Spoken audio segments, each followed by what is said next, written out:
Hey guys, so this is a video of something that I'm actually quite proud of.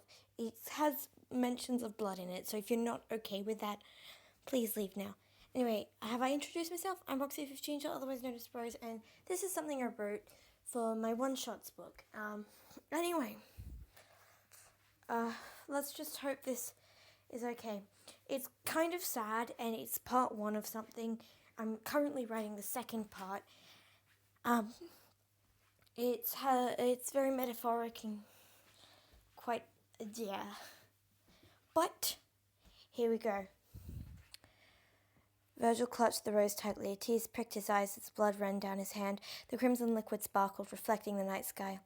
Vergil looked up as his eyes met the black abyss. The tiny dots of white in the inky page of space seemed his only hope. He was unheard in the unsettling silence, unknown in the crowd of people. He sat on the grass, the cold midnight air blowing through his head. Tears flowed down the contours of his face. He was so broken, yet his sobs were silent. He contemplated going back to the unforgiving hell of the house. He couldn't bring himself to stand up. He couldn't bring himself to face the disappointed looks of the others.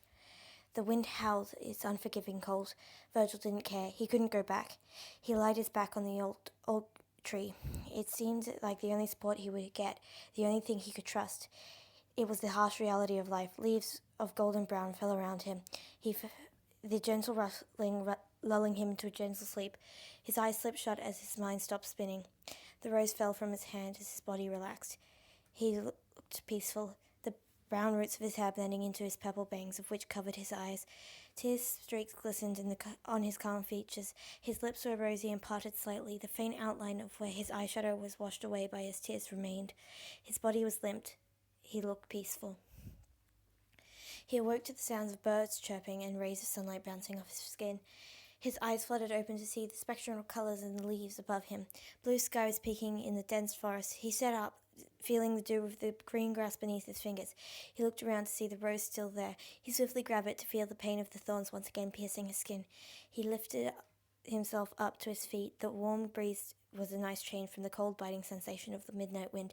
His lips curved upward in a small smile. Despite the pain in his hand, he felt better than he had been in quite some time.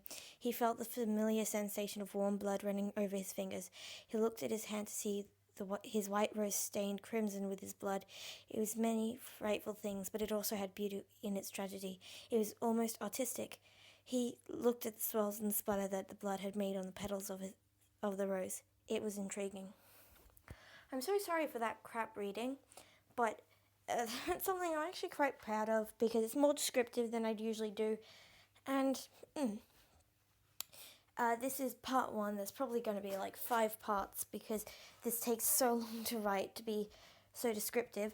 So if you guys want to see more, tell me so. But yeah, it's not that good.